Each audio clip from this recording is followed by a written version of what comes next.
आज राष्ट्रवादी काँग्रेस पार्टी उस्मानाबाद शहर आणि जिल्हा तालुका सर्व पदाधिकाऱ्यांची बैठक आज धाराशिवच्या विश्रामगृहामध्ये आता संपन्न झाली। प्रामुख्याने या बैठकीकरिता सर्व शहरातील व सर्व पदाधिकारी, प्रदेशचे पदाधिकारी, सर्व सेलचे पदाधिकारी उपस्थित होते। जिल्हाध्यक्ष माजी उपस्थित होते आणि या सर्वांच्या याच्यामध्ये खेळीमेळीच्या वातावरणात सर्व बैठक संपन्न झालेली आहे।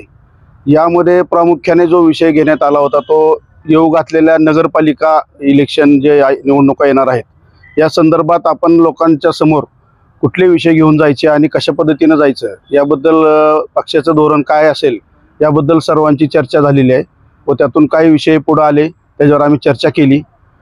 तर यामध्ये प्रामुख्याने आम्हाला आपल्या उस्मानाबाद शहराच्या नगरपालिकेच्या निवडणुकीबद्दल प्रामुख्याने आम्ही चर्चा झालेली आहे।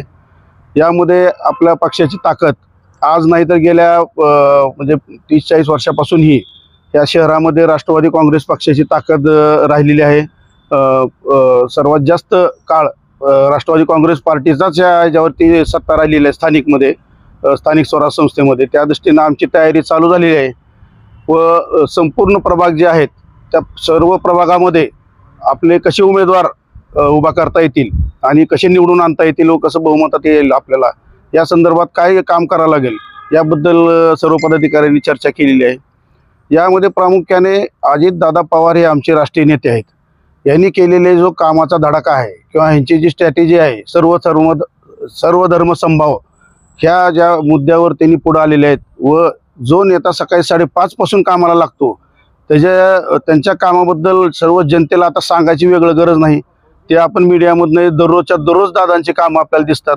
कुठेही चुकीचं काम न करण्याची पद्धत, सर्व धर्मांना बरोबर घेऊन जाण्याची पद्धत आणि हेच लोकांच्या समोर आम्ही त्यांची कामं घेऊन जाऊन आम्ही निवडणुकीला समोर जाणार आहोत।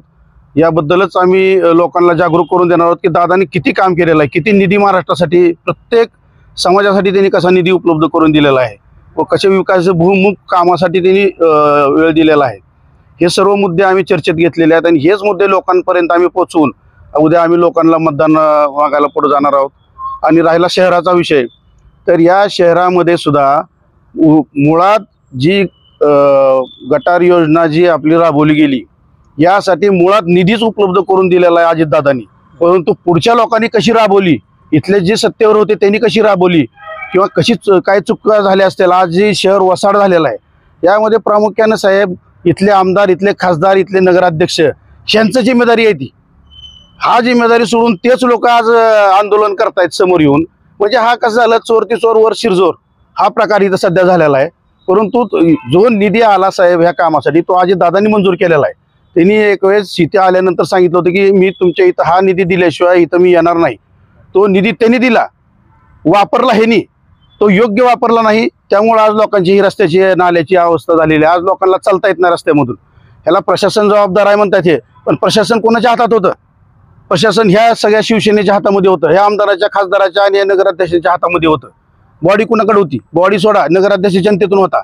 मनमानी वनवे कारभार झालेला आहे सगळा आमदाराचा, खासदाराचा आणि नगराध्यक्षांचा। आणि तुम्ही आज जनतेला वेड्यात काढायला समोर जाताय, लहान लेकराला आणून आंदोलन काय करताय, हे सगळं चुकीचं आहे, बंद करा। जनतेला सगळं माहिती आहे सत्ता कोण होती, इथे कोणाची सत्ता होती। त्यामुळे तुम्ही चुकीचं काही लोकांना दिशाभूल करू शकत नाहीत। लोक सुजाण आहेत, केंद्रापासून ते एखाद्या गल्लीपर्यंत जे काय काम चालू आहे ते सर्व विकासाची कामं चालू आहेत। ज्या ठिकाणी विरोधक आहेत तिथं कामं झालेली नाहीत, जिथं सत्तेतली लोक आहेत तिथं कामं झालेली आहेत। इथं तुम्ही कामं होऊ दिलेली नाहीत, रस्ते अडवलेले आहेत तुम्ही, नॅशनल हायवे गेलेले, स्टेट हायवे गेलेले सुद्धा तुम्ही तुमच्या हप्त्यासाठी ह्याच्यासाठी त्यासाठी अडवलेले आहेत। आणि तुम्ही आज लोकांना सांगता काय की कामं झाले नाहीत आणि त्याचं आंदोलन करता? हे सगळं चुकीचं आहे। पण जनता सगळं ओळखून आहे, येत्या नगरपालिकेमध्ये धाराशिव नगरातली जनता तुम्हाला चोख उत्तर देईल व 100% राष्ट्रवादी व युतीची सत्ता येईल हे आम्हाला गॅरंटी आहे।